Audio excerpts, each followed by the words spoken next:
तो हम डिस्कशन कर रहे हैं हिस्ट्री ऑफ इंग्लिश लिटरेचर का। ये आपका रिवीजन एक सीरीज़ है। तो अगर आप लोगों ने पिछली वीडियोस देख ली हैं, वेरी गुड।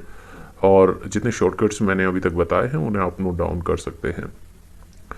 तो 15th सेंचुरी का जो पीरियड है उसे एक लॉन्ग बैरन पीरियड कहा गया है। बैरन पीरियड का मतलब ये था कि वहाँ पे जो लिटरेरी एक्टिविटीज़ थी वो लगभग जीरो थी। Right, so from death of Chaucer to renaissance. तो डेथ ऑफ चौसर हम लोग जानते हैं कि इट वाज 1400 और 1516 को रेनेसा पीरियड का स्टार्टिंग पॉइंट माना जाता है। तो इसलिए हम इसे यहाँ तक ये पीरियड मान लेते हैं। वार ऑफ रोजेस के बारे में हमने बात की थी। The 30 years struggle. एक क्वेश्चन आप लोगों को पूछ लेता हूँ कि क्या आपको याद है कि वार ऑफ रोजेस में क्या कौन विनर हुआ था, लैंकेस्टर या आपके हाउस ऑफ यॉर्क? तो एक मैंने शॉर्टकट तरीका आप लोगों को बताया था, तो देखते हैं आप लोगों को याद है या नहीं है। तो आप लोग कमेंट बॉक्स में अभी टाइप कर सकते हैं वीडियो देखते देखते।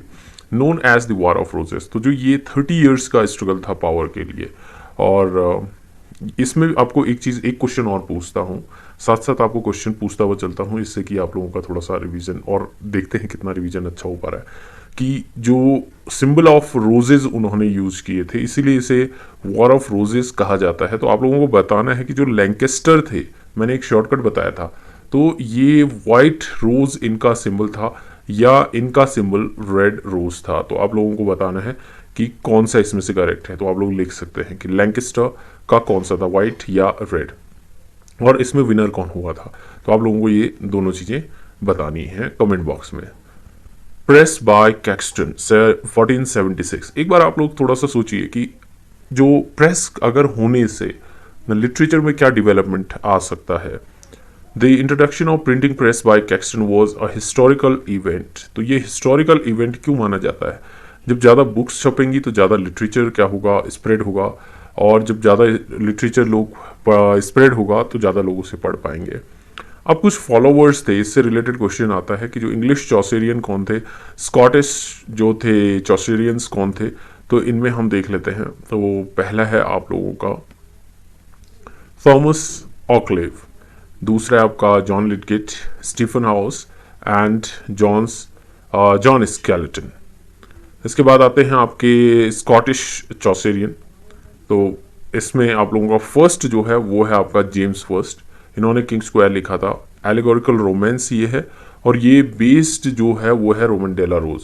अब क्योंकि ये चौसर के फॉलोवर थे, इसलिए इनको क्या कहा जाता है, चौसेरियन कहा जाता है। तो इन्होंने जो भी वर्क जो लिखे होंगे, बेस्ड लिखे होंगे, तो आपको एक तरह से अगर ये पता है कि ये स्कॉटिश इंग्लिश चौसेरियन है, या सिंपली आपको पता है कि चौसेरियन है, तो आपको जब एग्जाम में 4 मल्टीपल चॉइस में दिए जाएंगे, तो आपको वहां पर दिक्कत नहीं होगी कि कौन सा वर्क पे ये बेस्ड होगा। क्योंकि चौसर का वर्क है, तो चौसर के वर्क अगर आपको पता है, मैंने आपको जो पिछली वीडियोस अपलोड की थी उसमें एक शॉर्टकट भी बताया था कि आप अगर उसे रट लेंगे तो आपको चौसर के सारे वर्क याद हो जाएंगे।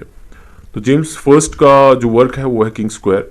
और किंग स्क्वायर किस वर्क पे बेस्ड था? वो था आपका रोमन बेलारोस, और ये एक एलिगोरिकल रोमांस है। और अगर आपको मैंने पहले ही बताया है कि अभी तक 15th सेंचुरी तक जो भी वर्क लिखे गए मोस्ट ऑफ एलिगोरिकल थे, ठीक है। तो अगर आपको कभी ब्लाइंड तुक्का लगाना हो अपने उसमें एग्जाम में, तो आप एलिगोरिकल पे लगा सकते हैं। रॉबर्ट हैंड्रिसन, ये लगभग जो आपका आंसर होगा वो लगभग आपका 80% तो बिल्कुल सही होगा, ये आप लोग मान के चलिए। Robert Henryson, the testament of Cresseid is continuation of Chaucer's Troilus and Criseyde. उन्होंने जो ट्रॉलिस एंड क्रिसीड जो वर्क लिखा था, वही रॉबर्ट हैंड्रिसन ने उसको आगे बढ़ाया था। It was continuation. Now William डनबार का जो सबसे इम्पॉर्टेंट वर्क है, काफ़ी बार पूछा जाता है, वो है आपका dance of 7 deadly sins. Other works are the thistle and the rose and golden targe. तो ये इनके वर्क थे। इसके अलावा अगर हम यहाँ पर एक माइंड मैप देख लें इसका, तो 15th सेंचुरी में आप लोग देख सकते हैं हिस्टोरिकल बैटल ऑफ एगिनकोर्ट जो हुआ था। 15th सेंचुरी का अगर हम बैकग्राउंड की बात कर रहे हैं, तो तो इसमें आपका बैटल ऑफ एगनकोट था जो कि हुआ था 1415 में, एंड फॉल ऑफ कॉन्स्टेंटिपोल ये 1453, ये बहुत इंपॉर्टेंट था। फॉल ऑफ कॉन्स्टेंटिपोल इसलिए इंपॉर्टेंट था क्योंकि इसकी वजह से वहाँ से जो राइटर्स थे वो फ्लड हुए और ब्रिटेन की तरफ को आए। सो इसलिए जो रेनेसा था वो शुरू हुआ था।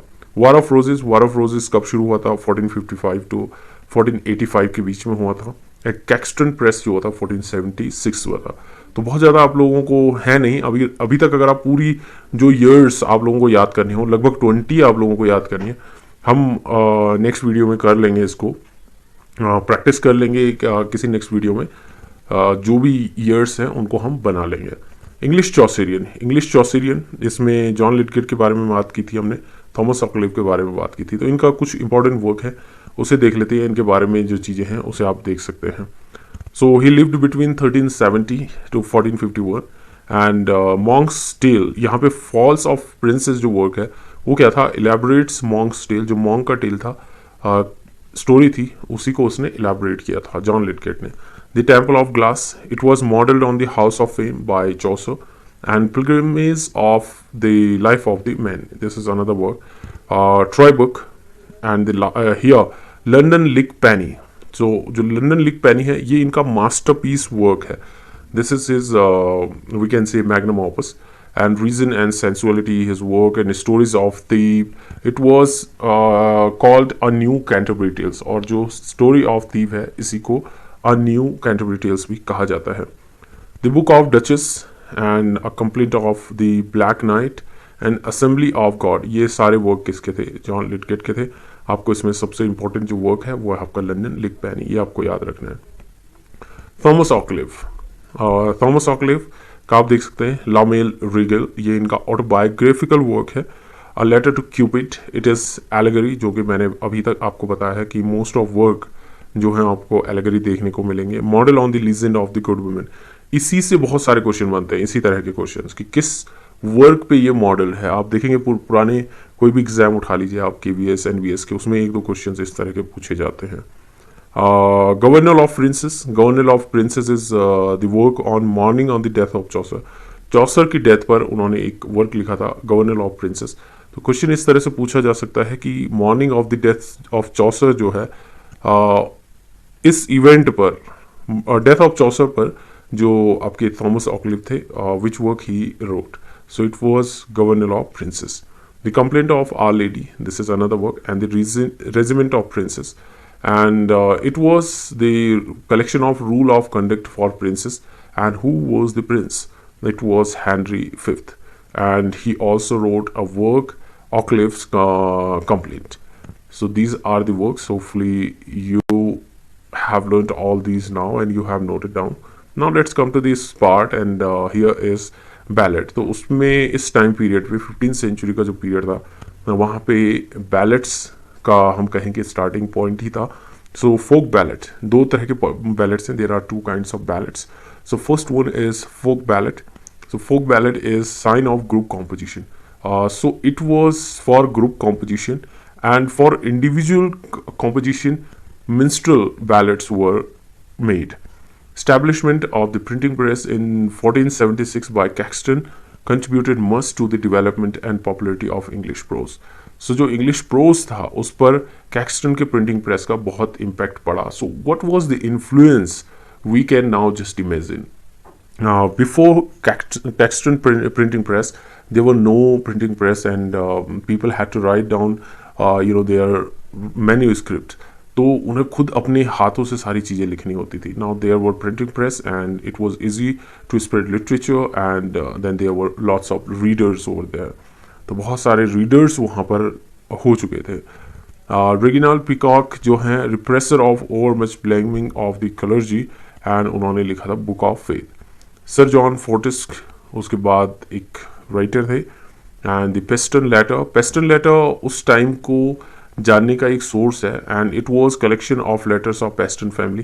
पेस्टन फैमिली के जो लेटर्स लिखे गए थे उनका एक कलेक्शन है, और उसी को हम पेस्टन लेटर्स का कलेक्शन जो है उससे हम जानते हैं कि जो 15th सेंचुरी थी और वो टाइम पीरियड था वो कैसा था.